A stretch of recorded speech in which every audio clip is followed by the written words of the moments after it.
Good morning students. आज शुरू कर रहे हैं हम दिल्ली सल्तनत का विस्तार। 13वीं शताब्दी के आरंभिक वर्षों में दिल्ली के सुल्तानों का शासन गैरिसनों अर्थात रक्षक सैनिकों की टुकड़ियों अर्थात जो उस राज्य की रक्षा कर सके ऐसी टुकड़ियों के निवास के लिए बने मजबूत किलेबंद शहरों से परे शायद ही कभी फैलाओ शहरों से संबंध, लेकिन उनसे दूर भीतरी प्रदेशों पर उनका नियंत्रण न के बराबर था। अर्थात आसपास के क्षेत्रों पर तो उनका अधिकार था, लेकिन जो दूर के जो क्षेत्र थे उन पर उनका अधिकार नहीं था। इसलिए उन्हें आवश्यक सामग्री, रसद आदि के लिए व्यापार कर या लूट मार पर ही निर्भर रहना पड़ता था। अर्थात कोई भी उनकी आवश्यकताएं, उन आवश्यकताओं को पूरा करने के लिए जो सामग्री है वो व्यापार के माध्यम से या कर या लूट मार के माध्यम से निर्भर रहना पड़ता था। दिल्ली से सुदूर बंगाल और सिंध के गैरिसन शहरों का नियंत्रण बहुत ही कठिन था। बगावत, युद्ध, यहाँ तक कि खराब मौसम से भी उनसे संपर्क के नाजुक सूत्र छिन्न भिन्न हो जाते थे। शासन को अफगानिस्तान से आने वाले हमलावरों और उन सूबेदारों से बराबर चुनौती मिलती रहती थी, जो जरा सी कमजोरी का आभास मिलते ही विद्रोह का झंडा खड़ा कर देते थे। अर्थात बार बार युद्ध होते रहते थे। इन चुनौतियों के चलते सल्तनत बड़ी मुश्किल से किसी तरह अपने आप को बचाई हुई थी। इसका संस्थापन गयासुद्दीन बलबन के शासनकाल में हुआ और इसका विस्तार अलाउद्दीन खिलजी और मोहम्मद तुगलक के राज्यकाल में हुआ। अर्थात इसकी शुरुआत तो गयासुद्दीन बलबन ने की, लेकिन इसका जो विस्तार है वो अलाउद्दीन खिलजी और मोहम्मद तुगलक के समय हुआ। सल्तनत की भीतरी सीमाओं में जो अभियान चले उनका लक्ष्य था गैरिसन शहर की पृष्ठभूमि में स्थित भीतर इस क्षेत्र के स्थिति को मजबूत करना। इन अभियानों के दौरान गंगा यमुना के दोआब से जंगलों को साफ कर दिया गया। अर्थात गंगा यमुना के दोआब का मतलब होता है दो नदियों के वो बीच की भूमि जो उपजाऊ होती है उसे दोआब कहते हैं। तो जंगलों को साफ कर दिया गया और शिकारी संग्राहकों तथा चरवाहों को उनके पर्यावास से खदेड़ दिया गया। अर्थात जंगलों को काट दिया गया।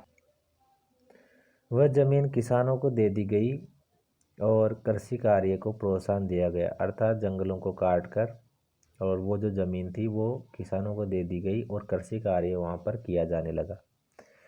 व्यापार मार्गों की सुरक्षा और क्षेत्रीय व्यापार की उन्नति की खातिर नए किले, गैरिसन शहर और शहर बसाए गए। अर्थात इसका मतलब यह है कि व्यापार को प्रोत्साहन मिले, इसलिए क्या है किले बनाए गए जहाँ पर व्यापारी गतिविधियाँ होती थी। दूसरा विस्तार सल्तनत की बाहरी सीमा पर भी हुआ।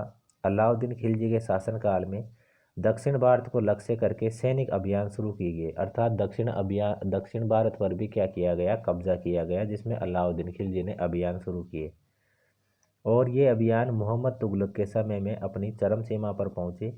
इन अभियानों में सल्तनत की सेनाओं ने हाथी, घोड़े, गुलाम और मूल्यवान धातुएं अपने कब्जे में ले ली। अर्थात सेनाएं क्या करती थी, हाथी, घोड़े, गुलाम और मूल्यवान जो वस्तुएं होती थी उनको अपने कब्जे में ले लेती थी। दिल्ली सल्तनत की सेनाओं की शुरुआत अपेक्षाकृत कमज़ोर थी, मगर 150 वर्ष बाद मोहम्मद तुगलक के शासनकाल के अंत तक इस उपमहाद्वीप का एक विशाल क्षेत्र इसके युद्ध अभियान के अंतर्गत आ चुका था। इसने शत्रुओं की सेनाओं को परास्त कर दिया और शहरों पर कब्जा कर लिया।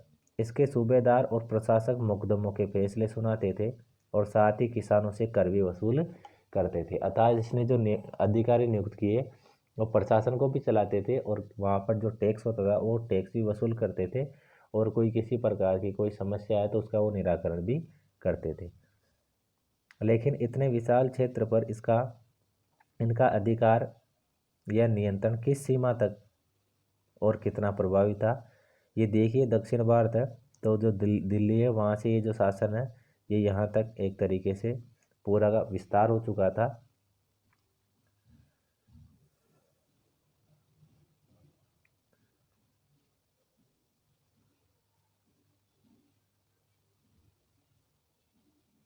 अब पढ़ेंगे हम खिलजी और तुगलक वंश के अंतर्गत प्रशासन और समेकन अर्थात जो इनका शासन था वो किस तरीके से था, किस प्रकार से था, इसका अध्ययन करेंगे।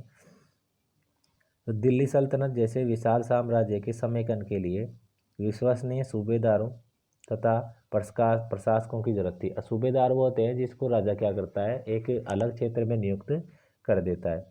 दिल्ली के आरंभिक सुल्तान विशेषकर इल्तुतमिश सामंतों और जमींदारों के स्थान पर अपने विशेष गुलामों को सूबेदार नियुक्त करना अधिक पसंद करता था।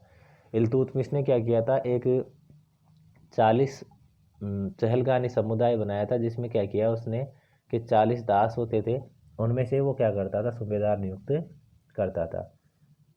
इन गुलामों को फारसी में बदंगा कहा जाता था तथा इन्हें सैनिक सेवा के लिए खरीदा जाता था। उन्हें राज्य के कुछ बहुत ही महत्वपूर्ण राजनीतिक पदों पर काम करने के लिए बड़ी सावधानी से प्रशिक्षित किया जाता था। वे चूंकि पूरी तरह अपने मालिक पर निर्भर होते थे, इसलिए सुल्तान भी विश्वास करके उन पर निर्भर हो सकते थे। खिलजी तथा तुगलक शासक बंदगा का इस्तेमाल करते थे और साथ ही अपने पर आश्रित निम्न वर्ग के लोगों को भी ऊंचे राजनीतिक पदों पर बिठाते रहे। ऐसे लोगों के सेनापति और सूबेदार जैसे पद दिए जाते थे, अर्थात ये जो दास होते थे इन्हें जो उच्च पद थे वो दिए जाते थे, लेकिन इससे राजनीतिक अस्थिरता भी पैदा होने लगी।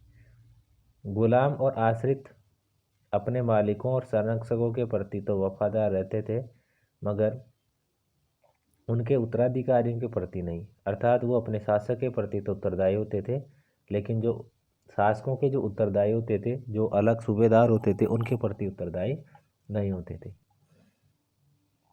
नए सुल्तानों के अपने नौकर होते थे, फलस्वरूप किसी नए शासक के सिंहासन पर बैठते ही प्राय नए और पुराने सरदारों के बीच टकराहट शुरू हो जाती थी। सुल्तानों द्वारा निचले तबके के लोगों को संरक्षण दिए जाने के कारण उच्च वर्ग के कई लोगों को गहरा धक्का भी मिलता था और फारसी तवारीख के लेखकों ने निचले खानदान के लोगों को ऊंचे पदों पर बैठाने के लिए दिल्ली के सुल्तानों की आलोचना भी की है। अर्थात जो दिल्ली के सुल्तान थे उन्होंने जो निम्न वर्ग था उसके लोगों को भी उच्च पद पर बिठाया, इसकी वो क्या करते थे, बुराई करते थे, आलोचना करते थे। ठीक है, अब आगे का हम कल पढ़ेंगे।